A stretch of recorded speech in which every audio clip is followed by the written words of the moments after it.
যে গুম খুন হত্যা করবে তার ঠিকানা কি? এই যে আপনারা কইছেন, আমি কইছি। এবার আসেন, আমি হাদিস পড়ছি কি উসদুল গাবার মধ্যে হাদিস আছে, আলা লা ফাদলা লি আরাবিয়্যিন আলা আযাবিয়্যিন ওয়ালা লি আযাবিয়্যিন আলা আরাবিয়্যিন ওয়ালা লি আহমারা আলা আসওয়াদা ওয়ালা লি আসওয়াদা আলা আহমারা ইল্লা বিত্তাকওয়া। পুরো হাদিসের মূল মুলাখাস বিষয় হইল রব্বুল আলামিনের কাছে কেবলমাত্র দাম হইল, মূল্য হইল তাকওয়া। কিসের? মানব জাতি সর্বশ্রেষ্ঠ জাতি। এই মানব জাতিকে যারা হত্যা করবে বা একজন মানুষকে যারা হত্যা করলো, তারা কেমন যেন সমগ্র পৃথিবী মানুষকে হত্যা করলো।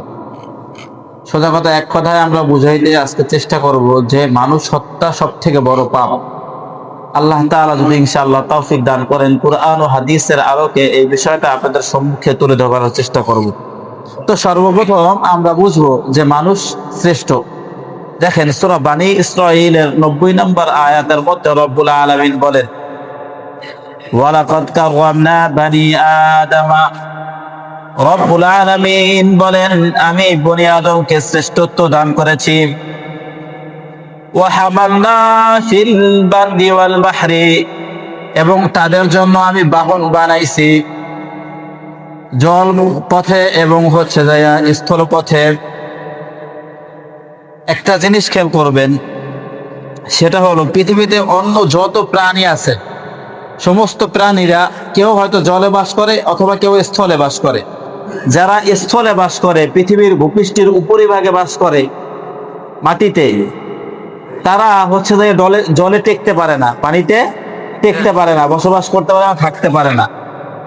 আবার যারা জলজ প্রাণী, মাছ থেকে শুরু করে যা যা আছে পানির মধ্যে থাকে, ওই সমস্ত প্রাণীদেরকে যদি আপনি আবার উপরে উঠান, তারা আবার উপরে থাকতে পারবে না। কিন্তু মানুষের ক্ষেত্রে সিস্টেম ভিন্ন। আল্লাহ বলতেছেন, ওয়া হাবাল্লা ফিল বাররি ওয়াল বাহরি, মানুষরে আমি একটা এমন শ্রেষ্ঠত্ব দান করছি যে মানুষ চাইলে পানির নিচেও বসবাস করতে পারবে, মানুষ চাইলে পানির উপরেও বসবাস করতে পারে। পারে কি পারে না বলেন? নৌযানে আমরা চলাচল করি না। এখন তো মানুষরে আল্লাহ এমন শ্রেষ্ঠত্ব দান করছে যে মহাকাশে মানুষ হচ্ছে বসবাস করে।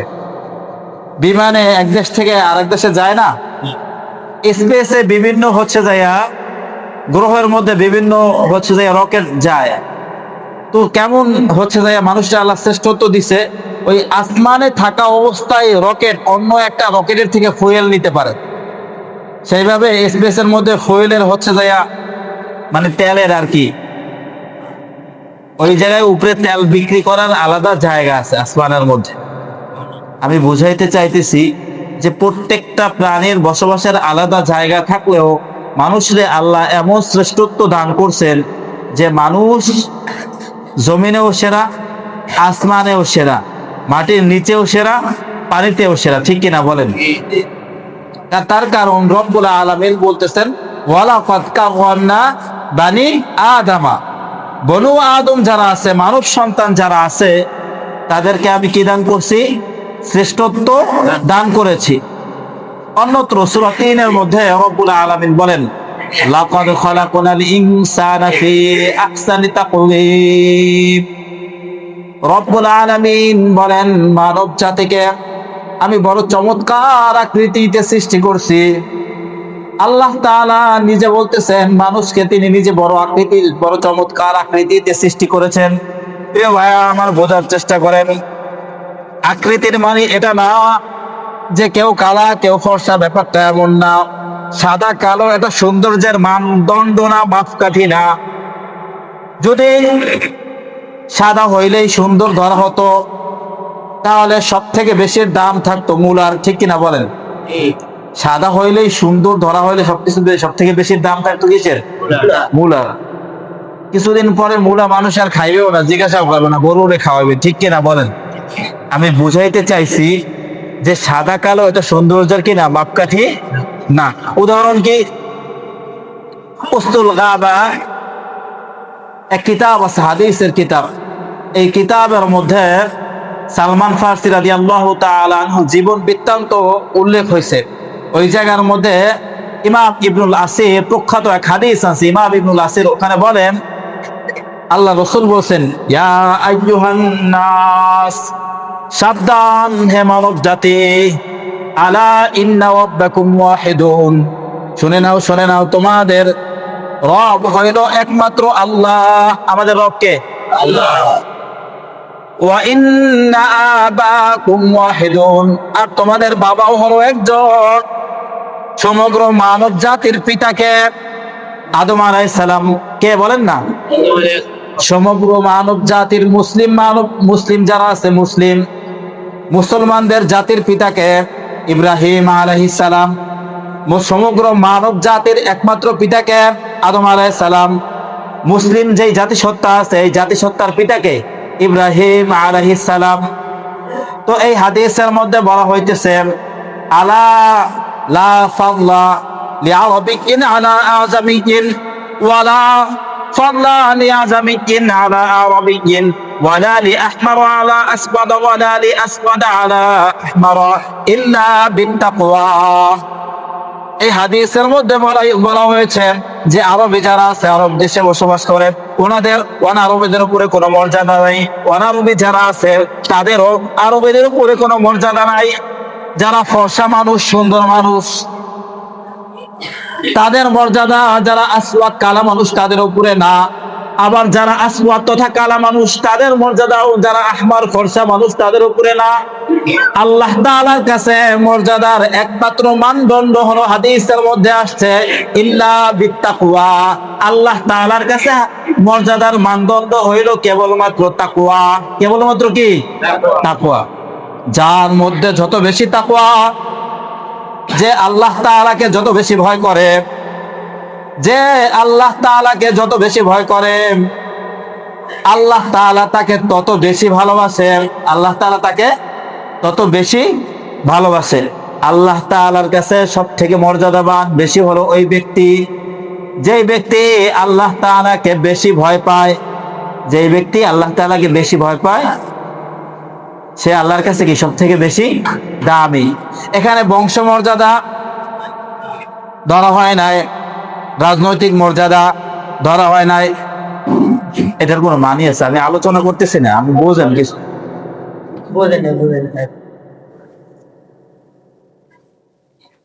পাগলা পাগলের কাম বুঝবে না। গেলে মসজিদে আসে না, এসে প্রত্যেক জমায়। আচ্ছা দেখেন,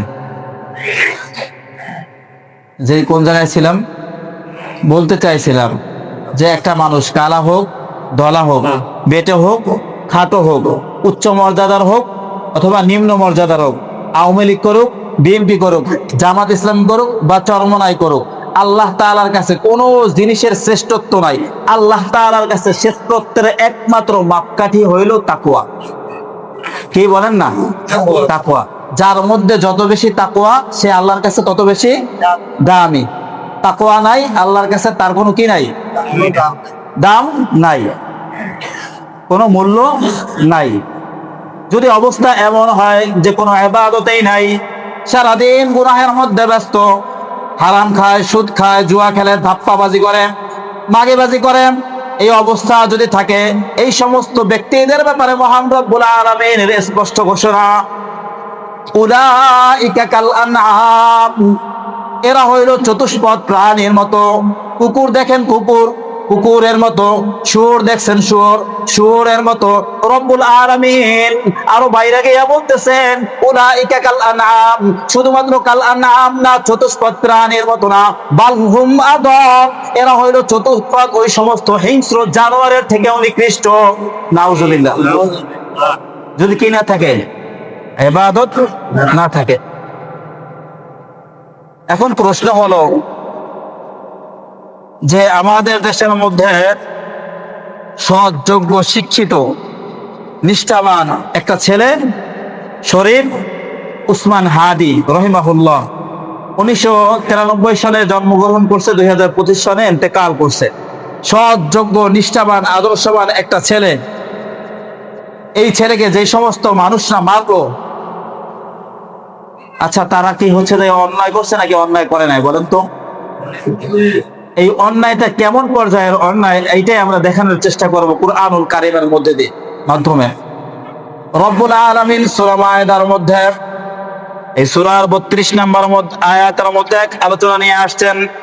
রব্বুল আলামিন বলেন, মিন আজলি যালিকা কাতাবনা আলা বানি ইসরাঈল আন্নাহু মান কাতালা নাফসান বিগাইরি নাফসিন আও ফাসাদিন ফিল আরদি ফাকান্নামা কাতালান নাসা জামিআ। রব্বুল আলামিন বলেন, এই ভূপৃষ্ঠের মধ্যে যদি কোনো ব্যক্তি অন্যায়ভাবে অন্য কোনো ব্যক্তিকে হত্যা করে, ফাকান্নামা কাতালান নাসা জামিআ, রব্বুল আলামিন বলেন কেমন যেন সে ভূপৃষ্ঠের সমস্ত মানুষকে হত্যা করে ফেললো। নাউজুবিল্লাহ। কোন একজন মানুষকে হত্যা করলে ওই মানুষের মর্যাদা মূল্য আল্লাহ তাআলার কাছে এত পরিমাণ যে আল্লাহ বলতেছেন, কোরআনের মধ্যে স্বয়ং বলতেছেন, একজন মানুষকে হত্যা করলেন, একজন মানুষকে হত্যা করা যতটা পাপ, ভূপৃষ্ঠের সমগ্র মানুষকে হত্যা করাও ওই রকম পাপ, ওই রকম। এর পরবর্তীতে রব্বুল আলামিন বলেন, ওয়ামান আহইয়াহা, আর যে ব্যক্তি এই ভূপৃষ্ঠের মধ্যে একজন ব্যক্তিকে সাহায্য করলো, সাহায্য করার ধরন হলো কেউ তাকে হত্যা করতে আসছে, বাঁচায় দিল, কোনো ঝামেলা থেকে বাঁচায় দিল, অথবা খুন হওয়া থেকে বাঁচায় দিল। রব্বুল আলামিন বলেন, ফাকান্নামা আহইয়ান নাসা জামিআ, কেমন জানো এই ভূপৃষ্ঠের সমস্ত মানুষকে সে বাঁচায় দিল। সুবহানাল্লাহ বলবেন না? কি বুঝলেন? একজন মানুষকে হত্যা করা সারা পৃথিবীর মানুষদের হত্যা করার মতো, একজন মানুষকে বাঁচানো সমস্ত পৃথিবীর মানুষকে বাঁচানোর মতো।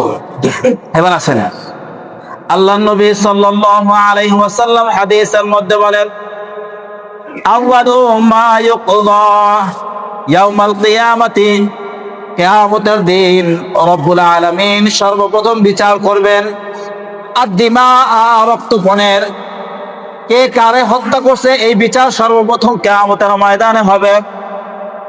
কোন ব্যক্তি যদি অন্যায়ভাবে কাউকে হত্যা করে থাকে, ফাদাখালাল জাহান্নাম, তাহলে সে প্রবেশ করবে জাহান্নামে। কোথায়? জোরে কোন না। আচ্ছা, এই বিধান যদি রাজনৈতিক ভাবে হত্যা করে তাহলে মনে হয় নাই আছে? নাই, নাই।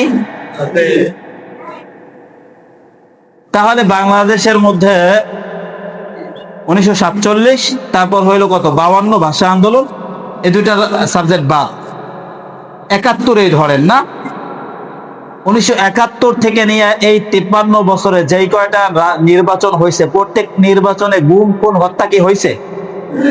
প্রত্যেক নির্বাচনে গুম খুন হত্যা কি হয়েছে?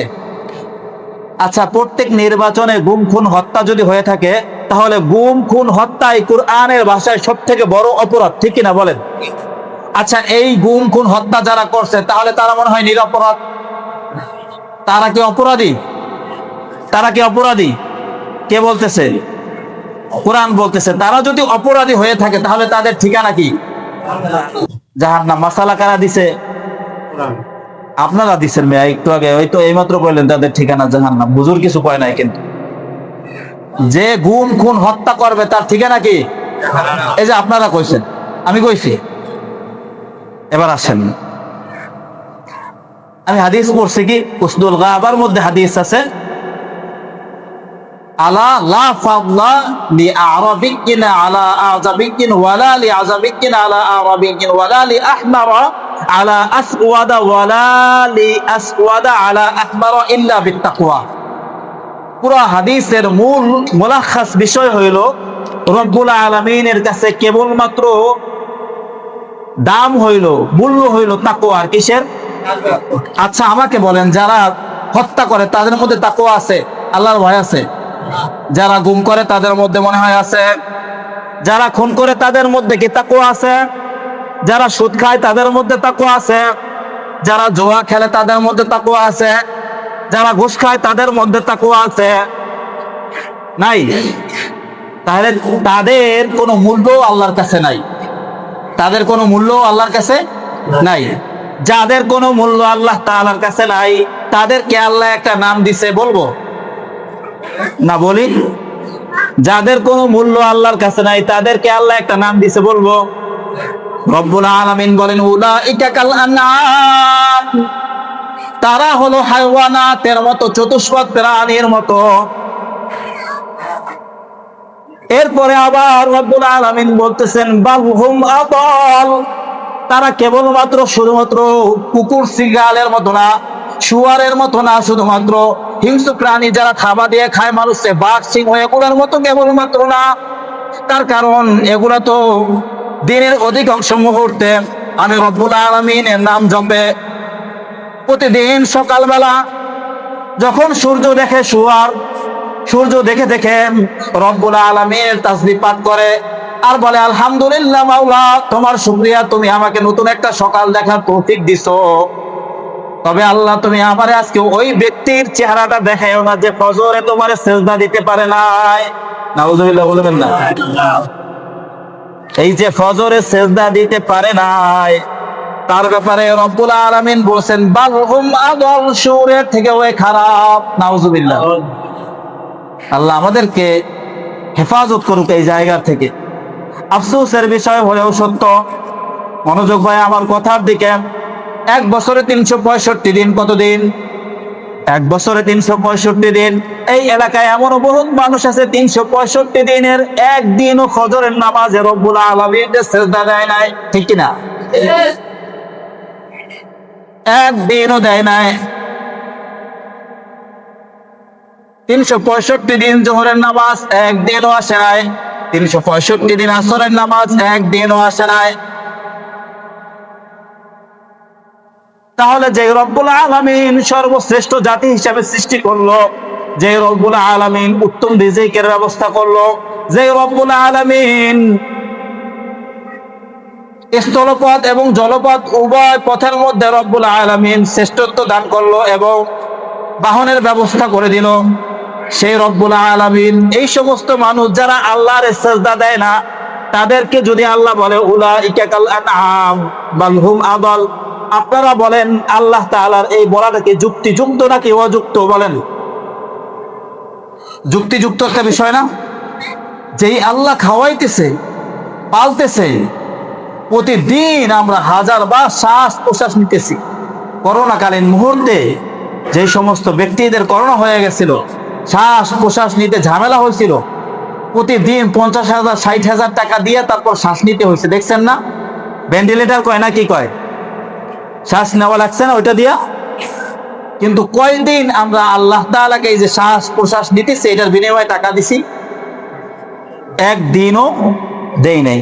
এত নিখুঁত আকারে সৃষ্টি করছে আল্লাহ, এত চমৎকার চমৎকার রিজিক দিছে, এই ভূপৃষ্ঠকে আমাদের জন্য ফ্রাস বানাই দিছে, আসমানকে চলাচলের রাস্তা বানাইছে, আবার এই পৃথিবীর মধ্যে জমিনের মধ্যে নহর নদী নালা দিয়া দিছে যাতে আমরা চলাফেরা করতে পারি, সহজে কোথায় পথ চলতে পারি। এত চমৎকার রিজিকের ব্যবস্থা রাখছে। সবকিছু রাখার পরে রব্বুল আলামিন আমাদের থেকে চাইছে কি? সৎভাবে একটা জীবনযাপন এবং 5 ওয়াক্ত নামাজ, ঠিক কিনা বলেন? আচ্ছা, যে মাওলা এত সুন্দর করে সৃষ্টি করার পরে এই সৎভাবে জীবনযাপন এবং 5 ওয়াক্ত নামাজ চাইলো, তিনি কি বেশি চাইয়া ফেলাইছে?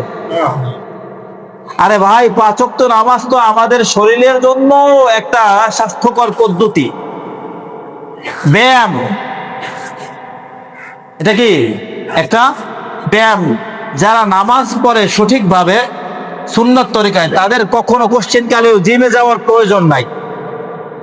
তাদের কি নাই? জিমে যাওয়ার প্রয়োজন নাই। এটা ব্যায়াম হয়ে যায়, ব্যায়ামের কাজ হয়ে যায়, সমস্ত ব্যায়ামের কাজগুলো হয়ে যায় এই নামাজের মাধ্যমে। আফসোসের বিষয় বলেও সত্য, দিনকে দিন চলে যাইতেছে, ইবাদতের কোনো কি নাই, খবর নাই। দিনকে দিন চলে যাইতেছে, ইবাদতের কোনো খবর নাই। এইভাবেই কি আমাদের দিন পার হইবে? ভাই, প্রিয় ভাই, আজকে আমাদের যাদের দাড়ি কাঁচা আছে, বেশির থেকে বেশি আর কিছু বছর পরেই দাড়িগুলো পেকে যাবে। আজকে আমাদের যাদের দাড়ি পাকছে কিন্তু স্ট্রং হয়ে হাঁটতে পারতেছি, আর বেশি দিন বাকি নাই যে স্ট্রং হয়ে হাঁটতে পারবো না। এমনও সময় আসবে পেশাব করতে বসলে পায়খানা পড়ে যাওয়ার সম্ভাবনা থাকবে, ঠিক কিনা বলেন?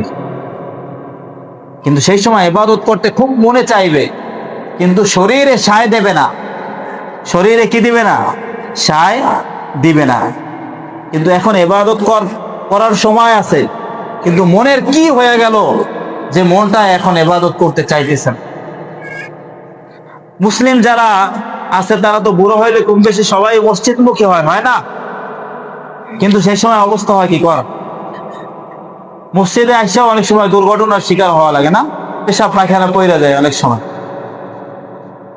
অথচ রব্বুল আলামিনের কাছে প্রিয় হইল যুবক বয়সের ইবাদত। আমাদের ইসলামী শরীয়তের মধ্যে এমন কি কোনো ইবাদত আছে যে ইবাদতটা করলে আমি দুনিয়ার অন্য অন্য কাজ করতে পারবো না? এমন আছে যে ইবাদত করতেছি, এখন হচ্ছে যে হাল চাষ করা নিষিদ্ধ হয়ে গেছে, ইবাদত করতেছি মাছ ধরতে যাইতে পারবো না, মাছ শিকার করতে, ইবাদত করতেছি রাজনৈতিক কর্মকাণ্ড বন্ধ হয়ে যাবে, এমন আছে কোন ইবাদত? নাকি দুনিয়ার সব কাজ কইরাও ইবাদত করা যাইবে? দুনিয়ার সব কাজ করেও কি করা যায়? ইবাদত করা যায়। তার কারণ লা ইউকাল্লিফুল্লাহু নাফসান ইল্লা উসআহা। আল্লাহ এই জাতির উপরে কোনো জিনিস চাপাইয়া দেয় নাই, আমরা যতটুকু বোঝা বহন করতে পারবো অতটুকুই দিছে। অন্য অন্য জাতির উপরে 365 দিনে রোজা ছিল, আমাদের জন্য কেবলমাত্র 30টা রোজা। এই 30টা রোজাও দেখবেন হচ্ছে রমজান মাস আসলেই দোকানগুলো পর্দা করা শুরু করে দেয়। দেখছেন, রমজান মাস আসলে দোকান পর্দা করে, জানেন আপনারা? ঠাকুরে দেখবেন অনেক বুড়া মানুষ আছে, একটু চা খায়, একটু বিড়ি খায়। তার কারণ কি লেগে? তার এখন রোজা রাখতে মনে চায়, ওই মুরব্বী এখন কিন্তু পারে না। কারণ কি আগে অভ্যাস করে নাই। রোজা একটা প্র্যাকটিসের ব্যাপার, কিন্তু আপনি হচ্ছে প্রথম বয়সে না রাখলে পরবর্তীতে বৃদ্ধ বয়সে পারা খুব মুশকিল, পারা যায় না চেষ্টা করলেও। ঠিক অনুরূপভাবে নামাজও প্র্যাকটিসের একটা বিষয়। আপনি হচ্ছে যে প্রতিদিন পড়া শুরু করেন, দেখবেন একদিন না পড়তে পারলে আপনার ভালো লাগবে না, মন মেজাজ খুব খারাপ থাকবে। আর এখন পড়তে আসতে কষ্ট হইবে, কারণ অভ্যাস নাই। তো আমি বলতে চাইছিলাম লা ইউকাল্লিফুল্লাহু নাফসান ইল্লা উসআহা। আমাদের নবীর উম্মত আমরা যারা আছি, এই উম্মতের উপরে আল্লাহ কোনো ইবাদতকে চাপাই দেন নাই যে কষ্ট হয়ে যাবে এই ইবাদতের। পূর্ববর্তী জামানার নবীদের উম্মতদের উপরে 365টা রোজা ছিল, সারাদিনে 50 ওয়াক্ত নামাজ ছিল। মনি লাগলে ওদি লাগলে চামড়া কাইটা ফালাই দেওয়া লাগতো। আমাদের তো কাপড় ধুইলে হয়ে যায়। বড় কঠিন ছিল তাদের শরীয়তের বিধান, কিন্তু আমাদেরকে আল্লাহ তাআলা ভালোবাসে সহজ সহজ বিধান দিছে। প্রিয় ভাই, আসুন এই দ্বীনি বিধানগুলোকে আমরা সবাই পালন করার চেষ্টা করি। ইনশাআল্লাহ চেষ্টা করবো তো ভাইরা আমার। আল্লাহ তাআলা আমাদেরকে তৌফিক দান করুন। সর্বোপরি কথা হইলো, আমাদের দেশের সৎযোগ্য নিষ্ঠাবান একটা ছেলে শরীফ উসমান হাদি দুর্বৃত্তদের গুলিতে ইন্তেকাল হয়ে গেছে। এখনো তো হচ্ছে বিচার কার্য সঠিকভাবে হয় নাই যে বলবো কে মারছে। এজন্য আমরা বলবো দুর্বৃত্তদের গুলিতে হত্যা হয়েছে। যেই সমস্ত জালেমরা তাকে হত্যা করছে, আল্লাহ তাআলা এই জালেমদেরকে পাকড়াও করার ব্যবস্থা কইরা দেও। আর জালেম বলছে এই কারণে যে প্রত্যেকটা মানুষকে, এক একটা মানুষকে হত্যা করা সব থেকে বড় জুলুম। এটা আমাদের আলোচনার শুরুতে বুঝাইছিলাম। তবে জুলুমের যে মূল সংজ্ঞা, জুলুম বলা হয় ওয়াজউ শাইইন ফি গায়রি মুহাল্লিন, কোন জিনিসকে অপাত্রে রাখা, সেটা নামে কি? জুলুম। কোন জিনিসকে অপাত্রে রাখা কি? জুলুম। যেমন আজকে ফজরের নামাজের টাইম হয়েছে, ফজরের আজান হয়েছে, আমরা যারা যারা ঘুমাইছিলাম আজানের পরেও আমরা নিজের উপরে জুলুম করছি। আমরা কি করছি? নিজের উপরে জুলুম করছি। জুমার আজান হয়ে গেছে, আজান হওয়ার পরে আমরা অন্যান্য কাজ যে করছি প্রত্যেকে নিজের উপরে জুলুম করছি। কি করছি বলেন না? নিজের উপরে জুলুম করছি। নিজের উপরে জুলুম কেমনে হয় একটু সহজে বুঝাই। আচ্ছা, আমাকে একটা প্রশ্নের উত্তর দেন। আমি যদি কিয়ামতের দিন ধরা খাইয়া যাই, তাহলে জাহান্নামে কি আমি থাকবো নাকি অন্য কেউ থাকবে? যে ধরা খাইবে সে থাকবে না? তো কিয়ামতের দিন ধরা খাওয়ার পরে জাহান্নামে যে জ্বলে, তাহলে তার শরীরটা পড়বে, ঠিক না? এজন্য ইবাদত থেকে গাফেল থাকা মানে নিজের উপরে সব থেকে বড় জুলুম করা। কারণ আমি যদি হচ্ছে ইবাদত থেকে গাফেল থাকি, আমার এই শরীরটা জাহান্নামের মধ্যে পড়বে, অতএব আমার উপরে আমি জুলুম করলাম। কি করলো? কারণ আমার কাছে তো এই বিষয়গুলো স্পষ্ট হয়েছে যে আমি ইবাদত যদি না করি তাহলে আমাকে জাহান্নামে জ্বলতে হইবে। সুতরাং আমি ইবাদত করি নাই মানে কি? কেমন যেন আমি এটার পক্ষে ছিলাম যে আমি জাহান্নামে জ্বলার জন্য প্রস্তুত আছি। আমার কথাটা বুঝতে পারতেছেন? তো জুলুমের সংজ্ঞা কি? ওয়াজউ কুল্লি শাইইন ফি গায়রি মাহাল্লিন, প্রতিটা জিনিসকে বা কোনো জিনিসকে অপাত্রে রাখা, এটা হলো জুলুম। এই কোরআন শরীফ এটা রেহালে রাখার বস্তু অথবা হাতে রাখার বস্তু, সিনায় রাখার বস্তু, এটাকে যদি নিচে সাইরা দেয় তাহলে এটা কি হইবে? নাউজুবিল্লাহ, জুলুম হইবে, তাই না? এই মাইকটা এই জায়গায় রাখা কথা বলার জিনিস, এটাকে নিচে ফালাই দিলে এটা কি হবে? জুলুম হবে। বুঝতেছেন আমার কথাগুলি? একটা ফ্যান ভালো আছে, তাকে উপরে লটকাইয়া এটাকে চালাইতে হইবে। এটাকে যদি উপরে না চালাইয়া আপনি হচ্ছে বাক্স বইরে ঘাড়ের নিচে রাখা দেন, তাহলে এটা ফ্যানের উপরে কি? জুলুম। ঠিক অনুরূপ ভাবে আমরা মানুষরাও নিজেরা নিজেদের উপরে জুলুম করতেছি। আল্লাহ তাআলা এই জুলুম থেকে আমাদেরকে হেফাজত করুক। মানুষের উপরে জুলুম করবো তো অনেক পরের কথা, আগে কি করি? নিজের উপরে নিজে জুলুম করতেছি। আচ্ছা আমাকে বলেন, শরীফ ওসমান হাদিকে যেই হচ্ছে সন্ত্রাসী গুলি করলো, সে কোরআন এবং হাদিসের আলোকে বোঝা যায় যে সে সমস্ত পৃথিবীর মানুষের মাথার মধ্যে গুলি করে দিচ্ছে। এই এক পৃথিবী মানুষ হত্যা হইলে যে পাপ হইতো, ওর আমলনামায় এই পাপ লেখা হইবে। নাউজুবিল্লাহ। তাহলে চিন্তা করেন শাস্তিটা কত বড় হইবে? শাস্তিটা অনেক বড় না? অনেক বড়। আর একজন আরো মারছে কি, একজন সৎ মানুষ, ভালো মানুষ হত্যা করে ফলাইছে। 9 বছরের 9 মাসের একটা ছোট্ট বাচ্চা। আপনি চিন্তা করছেন বাচ্চার কি হবে, পরিবারের কি হবে? যতই বলুক যে সরকার দেখভাল করবে, কিন্তু ওই বাচ্চাটা তো জীবনে আর বাবা বলে ডাকতে পারবে না কারণ। এজন্য হত্যা সব থেকে বড় পাপ। হত্যার উপরে আর কোনো পাপ নাই। মানুষের মনে কষ্ট দেওয়া একটা বড় পাপ। আমরা হচ্ছে অনেক সময় হাসি মস্কারি করতে করতে অনেক মানুষের মনে কষ্ট দেই। এই কষ্টটা দেওয়া উচিত না।